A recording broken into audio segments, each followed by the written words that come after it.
जागामध्ये 17 जागामध्ये नेमकं तुमचं काय चाललंय सध्या? कारण काय चाललंय आता ते तुम्हाला उद्या कळेल ना. गणित सांगा सर, गणित सांगा. महायुतीचं गणित काय? महायुती 17 जागांवर लढवणार निवडणुका आणि 17 जागा जिंकणार. शिवसेना, राष्ट्रवादी आणि भाजप किती किती जागा लढवणार? काय फॉर्म्युला आहे? फॉर्म्युला आता तुम्हाला माहित आहे ना.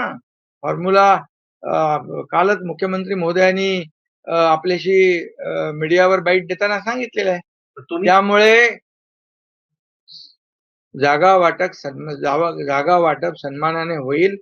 महायुतीमध्ये कुठलेही मतभेद नाहीत आणि महायुती एकजुटीने 17 जागा लढवेल आणि 17 जिंकेल हा विश्वास सन्मानानं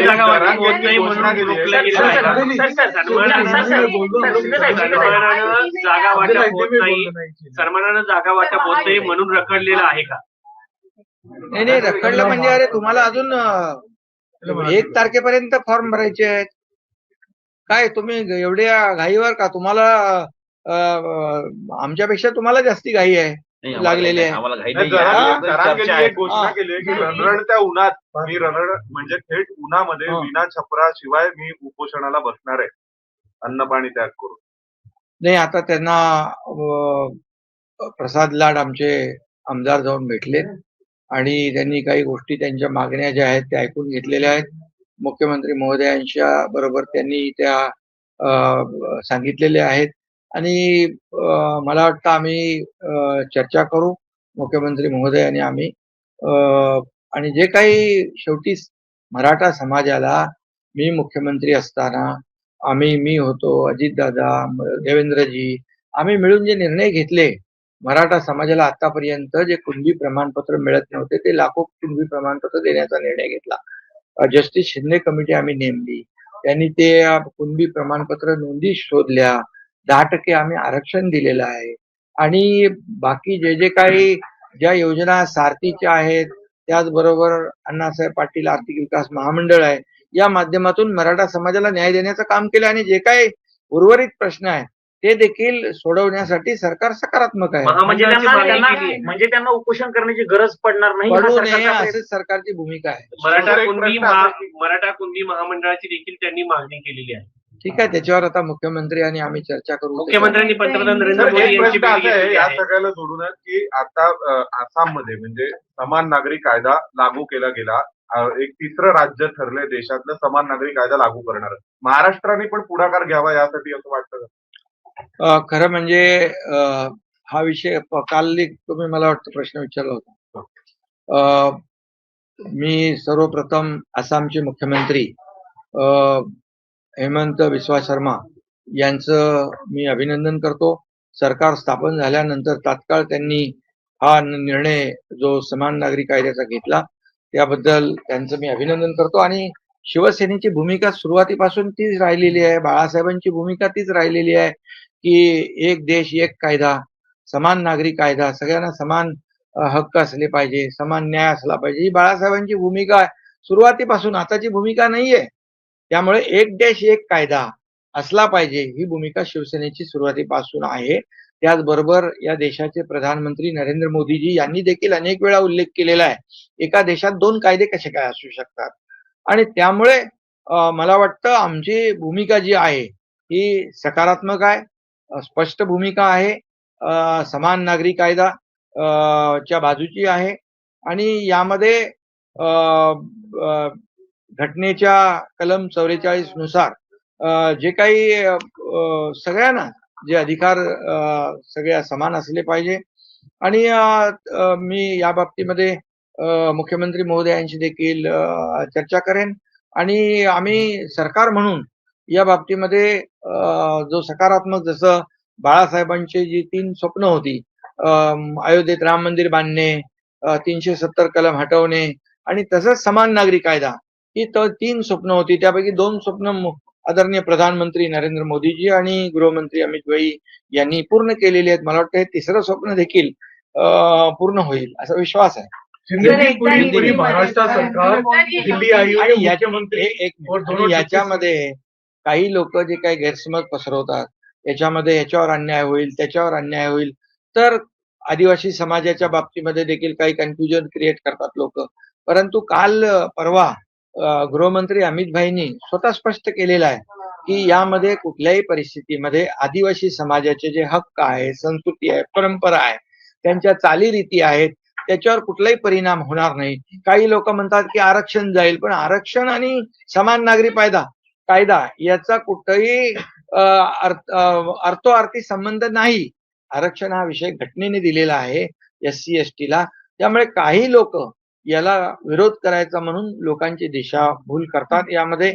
आणि म्हणून मी एवढंच सांगेन की या बाबतीमध्ये आम्ही सकारात्मक आहोत. सर, शिंदे गुदमरले आहेत असे संजय राऊत हे जितेंद्र बोलतात. ठाकूरांना एक मिनिट शिंदे गुदमरले आहेत आधीच या पूर्ण सरकारमध्ये असे संजय राऊत यांनी विधान केलंय विधान परिषदच्या सध्याच्या स्थितीला बघून. ते बोलतात फडणवीस सांगत आहेत मित्र आहे, पण आज भाजप आणि शिंदे एकत्र पुढे लढू शकत नाही असं संजय आणि राऊत हितेंद्र ठाकूर यावर मला काही भाष्य त्यांना करायचं भाजपवाले नाही. विधान परिषदेत आम्ही एकच सांगतो की महायुती मजबूत आहे. आम्ही एकत्र काम करतोय. एकत्र महाराष्ट्राचा विकास वेगाने सुरू आहे. याची पोटदुखी विरोधी पक्षाला आहे. याचे जे काही पचनी पडत नाही त्यांच्या, म्हणून या अशा प्रकारच्या दिशाभूल करणारी वक्तव्य करत असतात. त्याच्यावर आम्हाला काही लक्ष द्यायचं नाही. दोनच प्रादेशिक पक्ष आहे, एक उद्धव ठाकरेचा पक्ष आणि दुसरं शरद पवारांचं. आणि आमचा काय कुठला पक्ष? त्यांच्या- आज महाराष्ट्रामध्ये भारतीय जनता पक्ष सगळ्या निवडणुकांमध्ये आपण पाहिलं तर पहिल्या क्रमांकाचा पक्ष आहे आणि आमचा शिवसेनेचा दुसऱ्या क्रमांकाचा पक्ष आहे.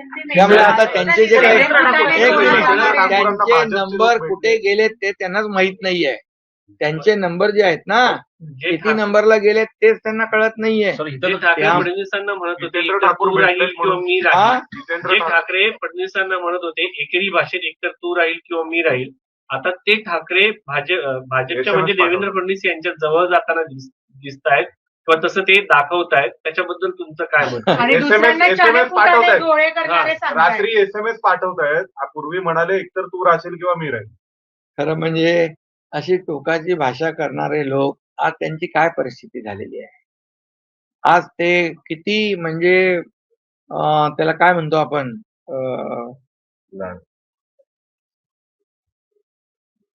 मी तो शब्द वापरू इच्छित नाही, परंतु अशा प्रकारचं वक्तव्य करून त्यांची परिस्थिती जी आहे ती त्यांनी महाराष्ट्राच्या जनतेला दिसलेली आहे. त्यांची हा जो केविलवाना प्रयत्न आहे, खरं म्हणजे ज्यांनी अगदी टोकाची भाषा वापरली ते आता त्यांचं बदललेलं रूप पाहून त्यांची केविलवाणी परिस्थिती जी आहे ती महाराष्ट्राच्या समोर आलेली आहे आणि याला जबाबदार तेच आहे.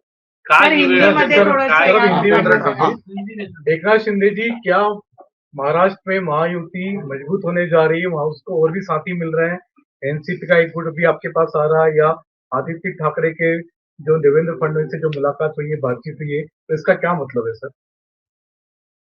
किसका? आदित्य ठाकरे जी की देवेंद्र फडणवीस से बात भी हुई है, मुलाकात भी हुई है। वो लेकिन देवेंद्र जी ने, मुख्यमंत्री जी ने कल अपने बाइट में स्पष्ट किया है उस बारे में.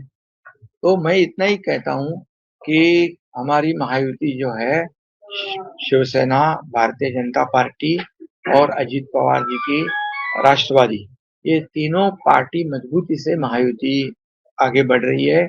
और महायुति का गठबंधन जो है, हमारा एजेंडा क्या है? महाराष्ट्र का डेवलपमेंट है. और जो महाराष्ट्र जिस तेजी से डेवलप हो रहा है, आगे बढ़ रहा है, ये देखकर कई लोगों को पेट में दर्द हो रहा है और वो ऐसी उल्टी पुल्टी बातें अफवाहें फैलाते हैं. उन पर हमें ध्यान देने का नहीं. हम महायुति गठबंधन मजबूती से आगे बढ़ रहे हैं. सर, विधान परिषद के जो चुनाव है, विधान परिषद, विधान परिषद के जो महाराष्ट्र में भी, क्योंकि यूनिफॉर्म असम में सिविल कोड. लग आसाम में UCC लग गया है. तीसरा राज्य। मैं पहले तो आसाम के मुख्यमंत्री हेमंत बिस्वा शर्मा जी का अभिनंदन करता हूं. जैसे ही उनकी नई सरकार बनी तो उन्होंने तुरंत ये UCC लागू करने का फैसला किया है. और मैं ये कहूंगा कि हमारी बाला साहब ठाकरे जी की भूमिका, हमारी शिवसेना की भूमिका शुरू से यही रही है कि समान नागरिक कानून होना चाहिए, एक देश में एक कानून होना चाहिए. और ये भूमिका जो है हमारी शिवसेना की पहले से रही है. एक देश में एक कानून, सभी लोगों को समान न्याय मिलना चाहिए। और आदरणीय देश के प्रधानमंत्री मोदी जी ने भी कहा है, एक देश में दो कानून कैसे हो सकते हैं।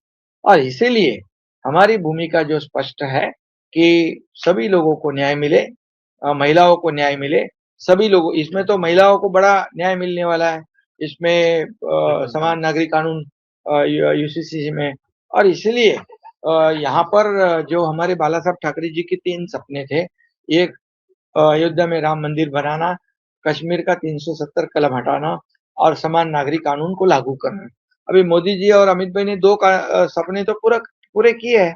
अभी ये तीसरा सपना भी निश्चित रूप से समान नागरिक का कानून वाला पूरा होगा, ऐसा मैं विश्वास दिलाता हूँ। और हमारी भूमिका जो है, ये भूमिका स्पष्ट है कि एक देश में एक कानून होना चाहिए, सभी को समान न्याय मिलना चाहिए।